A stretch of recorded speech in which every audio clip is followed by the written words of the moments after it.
This channel does not promote any violent, harmful, or illegal activities.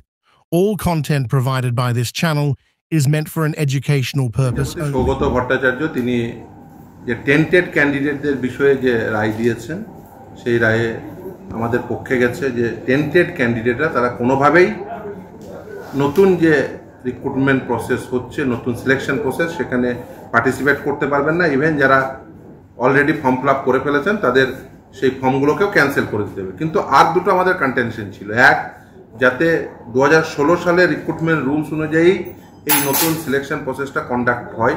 তার কারণ 2016 সালের recruitment রুলসে বলা ছিল কিভাবে নাম্বার ডিভিশন হবে এবং সেই নিয়ে অ্যাডভার্টাইজমেন্টে নির্দিষ্টভাবে যেহেতু বলা ছিল যে একাডেমিক মার্কস সেটা হবে 35, রিটেন এক্সামিনেশন সেটা হবে 55 এবং ইন্টারভিউ হবে 10। এটা 2016 সিলেকশন প্রসেসে নাম্বারের ডিভিশন ছিল। কিন্তু 2025-এর সিলেকশন প্রসেসে নাম্বার ডিভিশনটা অল্টার করা হলো। যেটা রিটেন এক্সামিনেশনে 55 ছিল সেটা রিটেন এক্সামিনেশনে 60 করা হলো।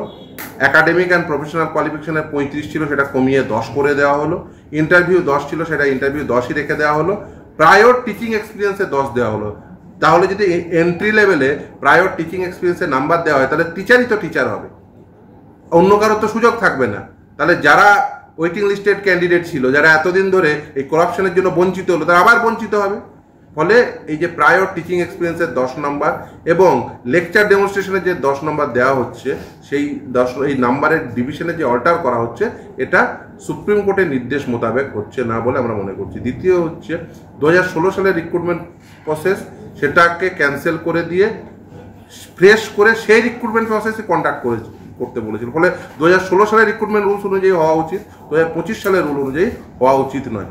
এবং 2016 সালে যারা পার্টিসিপেটেড ক্যান্ডিডেট ছিল সেই পার্টিসিপেটেড ক্যান্ডিডেটদের মধ্য থেকেই ডিক্লেয়ার্ড ভ্যাকেন্সি, তার কারণ 2016 সালের যে ডিক্লেয়ার্ড ভ্যাকেন্সি ছিল সেই ডিক্লেয়ার্ড ভ্যাকেন্সিতে 2016 সালের পার্টিসিপেটেড ক্যান্ডিডেটদের নিয়েই নিয়োগ প্রক্রিয়া চালাতে হবে। নতুন যে সিট ক্রিয়েট হয়েছে সেই ক্রিয়েটেড সিটে নতুন সিলেকশন প্রসেস হতেই পারে, সেখানে নতুনরা পুরাতনরা সকলেই পার্টিসিপেট করুক। কিন্তু 2016 সালের রিক্রুটমেন্ট প্রসেস সেটা নতুন করে যেটা কন্ডাক্ট করা হচ্ছে সেখানে 2016 সালের ক্যান্ডিডেটরাই পার্টিসিপেট করুক 2016 সালের ডিক্লেয়ার্ড ভ্যাকেন্সিতে এবং 2016 সালের রিক্রুটমেন্ট রুলস অনুযায়ী। এইভাবে নাম্বারের যে অল্টার করা হয়েছে সেই নাম্বারের অল্টারেশন যাতে কোনোভাবে না থাকে। তার কারণ নাম্বার অল্টার করলে প্রায়র টিচিং এক্সপিরিয়েন্সের নাম্বার দিয়ে যদি আপনি কাউকে একটি রেসে আগিয়ে রেখে দেন তাহলে যারা ফ্রেশ তারা তো সুযোগই পাবে না, ইভেন তারা তো ডিপ্রাইভড হয়েছে। যে সমস্ত ক্যান্ডিডেট ওয়েটিং লিস্টেড আছেন যারা শিক্ষকতা পাননি তারা তো এতদিন ধরে ডিপ্রাইভ হয়ে এলেন, আবার তো প্রায়র টিচিং এক্সপিরিয়েন্সের 10 নম্বর দেওয়ার ফলে তারা আবার ডিপ্রাইভ হবে। তাহলে একজন মানুষকে কতবার ডিপ্রাইভ করবে?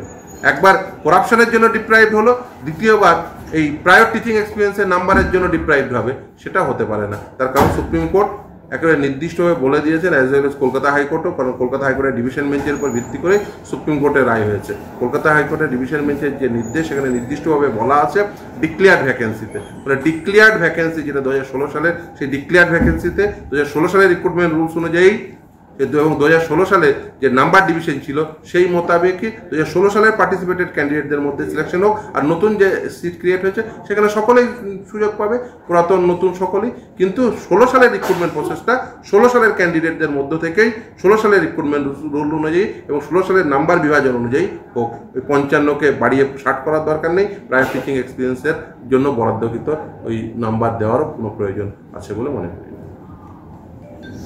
নবম দশমের ভ্যাকেন্সি ছিল 12,905, যেটা বাড়িয়ে করা হয়েছে 23,212 এবং 11-12 ছিল 5,712, সেটাকে বাড়িয়ে করা হয়েছে 12,514।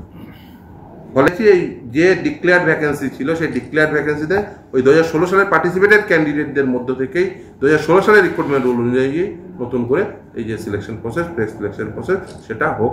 এবার নতুন যারা এখনো পর্যন্ত এলিজিবল হয়েছে, যে ভ্যাকেন্সি অন্যান্য ক্রিয়েট হয়েছে সেই ভ্যাকেন্সিতে নতুন পুরাতন সকলকে ওই রিক্রুটমেন্ট প্রসেসটা ওই রিক্রুটমেন্টে যারা পার্টিসিপেট করেছিল তাদের মধ্যে থেকেই নেওয়া হোক এবং নাম্বার ডিভিশনটা একই রাখা হোক। কারণ সেই সময়, কারণ এটা তো ডিনোভো প্রসেস, কিন্তু এই প্রসেসটা অ্যাকচুয়ালি ওটারই রেপ্লিকেশন হবে, নাথিং এলস। যেহেতু করাপশন হয়েছে তাই পুরো বিষয়টি বাতিল হয়ে গেছে, তাই ওই প্রসেসটাকেই আবার নতুন করে করতে হবে, শুধুমাত্র টেন্টেড যারা সেই টেন্টেড ক্যান্ডিডেটদের বাতিল করতে হবে। অর্থাৎ 2016 সালের রিক্রুটমেন্ট প্রসেসই হবে, যে যাদের জন্য এই প্রসেসটা কলুষিত হলো তাদেরকে বাদ রেখে ওই প্রসেসটাই আবার নতুন করে করতে হবে। এটা হওয়া উচিত।